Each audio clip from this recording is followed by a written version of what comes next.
In a town in Tokyo, Thomas, a very young boy, returns home after school. It's his birthday, so he takes a detour to his mother Jinko's fish stall at the pier. She greets him warmly and offers him a soda as a gift, but he refuses and walks away straight home. As he walks, he remembers his mother's life. She lost a hand when her house burned down during the war. On the way, Thomas passes by the building where a cheerful woman sits at the entrance. He watches the comings and goings of men who visit her, and among them he recognizes his own father. The detail sticks with him as he quickens his pace. Later, he changes clothes and goes to a temple. There, Chigusa, his girlfriend, is waiting for him and congratulates him on his birthday. Thomas, barely looking at her, asks if she will keep her promise to be with him when he turns 18.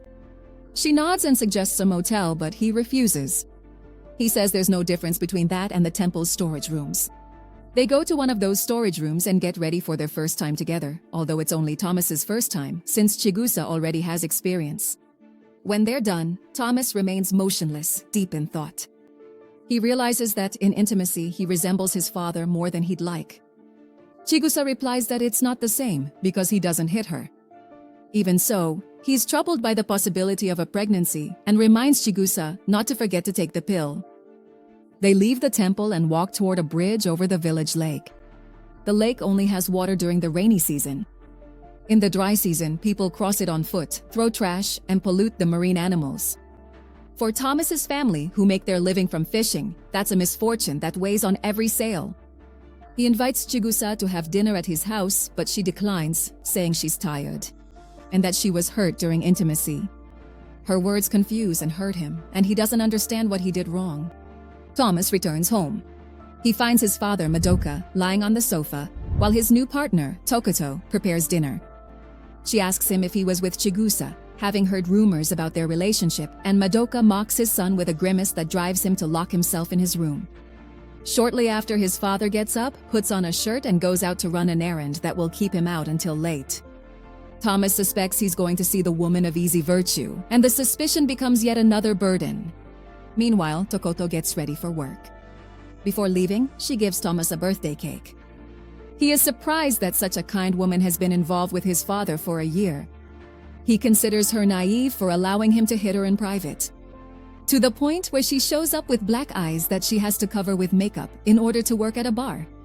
Thomas remains silent, but the woman's gesture leaves him with a lump in his throat that won't go away. Tokoto holds an honorable job. In the early morning, Thomas wakes up because of a noise. He looks under the curtain that serves as a door and sees his father having violent intercourse with Tokoto. He hits her over and over again and seems to enjoy it. She remains rigid, motionless, as if she weren't even there. For now, he spends time with Chigusa, but she keeps complaining about pain in her body. The distance grows. Between them, a separation that he tries to ignore. One afternoon, at home, Tokoto confides in Thomas that Madoka doesn't trust her and thinks she's cheating on him with a customer from the bar. Thomas asks her if it's true. She laughs and says no, but it's clear that she feels suffocated. At another meal, Tokoto tells him she has something important to tell him, something her father still doesn't know. Thomas listens in silence. She reveals that she's pregnant. She waits for a smile, but instead he bursts out in anger and runs out of the house, as if the news had opened a door he can't close.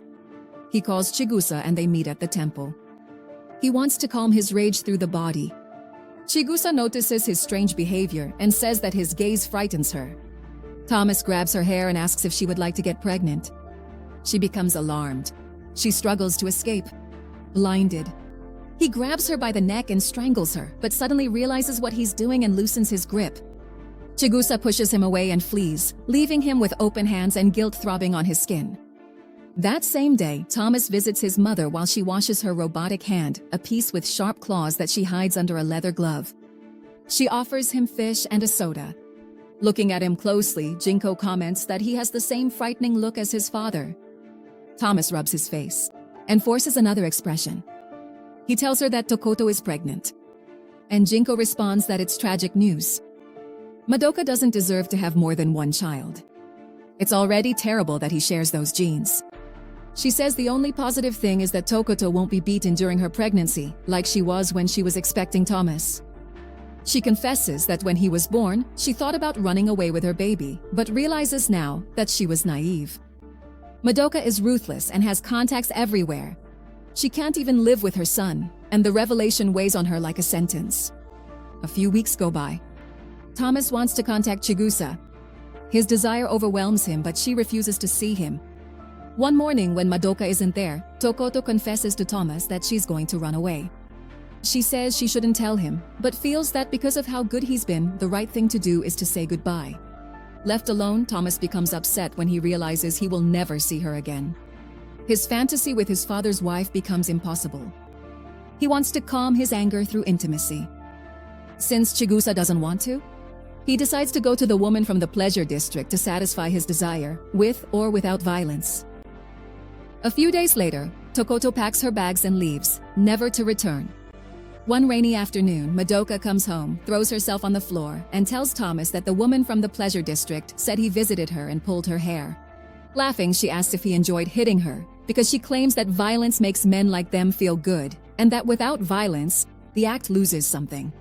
Furious, Thomas blurts out that the woman who is expecting his other child has left. Madoka is left stunned and gets ready to go out and look for her in the storm, determined to find her. Meanwhile, Thomas falls asleep. At dawn, the neighborhood kids wake him up, shouting and telling him that his father is doing something very bad. He runs to Jinko's fish shop and bumps into Madoka. He asks him, "What have you done?" Nonchalantly, the man says that while looking for Tokoto, he ran into Chigusa. He got aroused and took her. Thomas is frozen and his fear turns into urgency. Horrified, he runs to the shrine.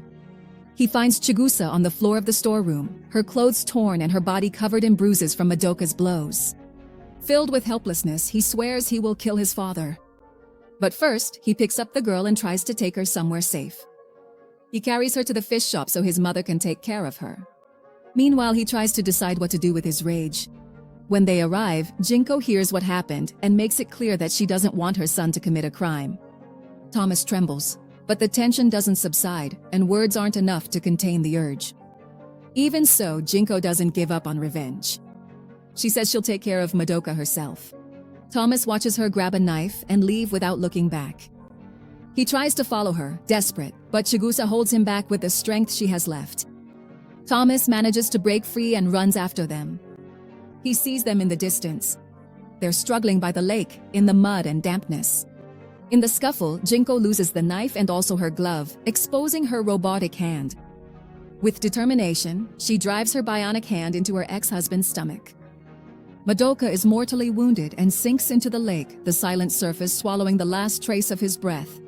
A few days later, the police find Madoka's body in the water. They take Jinko in for questioning. And Thomas is left alone, facing the emptiness left by an inevitable crime. The stillness of the dock becomes a waiting room. In the end, Jinko confesses. She is taken to prison, and her absence becomes another void that Thomas doesn't know how to fill. Guilt, loyalty, and relief blend together in a silence that offers no comfort. After the whirlwind, Thomas decides to look for Tokoto to see how she's doing. He finds her, and she welcomes him warmly into her apartment. She lets him stay the night. And the warmth of her gesture contrasts with the fragility that still lingers in the air, as if something could break again at any moment. That night, Thomas stays at her place. He notices baby toys all around the place, even though there is no baby. He lies down to sleep while he waits for Tokoto to come back from work. She returns, undresses, and lies down next to him. Thomas notices that she is drunk and doesn't want to, but a few minutes later, he gives in and ends up sleeping with her. During the act, she tells him that he can hit her. He starts to strangle her. And suddenly she screams that the baby has kicked her belly. When he returns to the village, Thomas finds Chigusa working at Jinko's fish shop. He looks at her and is surprised by how much she resembles her mother. He senses that Chigusa wants to start a family with him. An attempt to build something on the remains of what they've lived through. To prevent history from repeating itself, Chigusa takes the initiative and ties Thomas's hands, immobilizing him. She takes control. And with this method, he can't hit her. At last, she can enjoy herself without fear, while he learns to contain what overwhelms him. The scene closes with a tense calm, as if the future depended on those hands remaining still.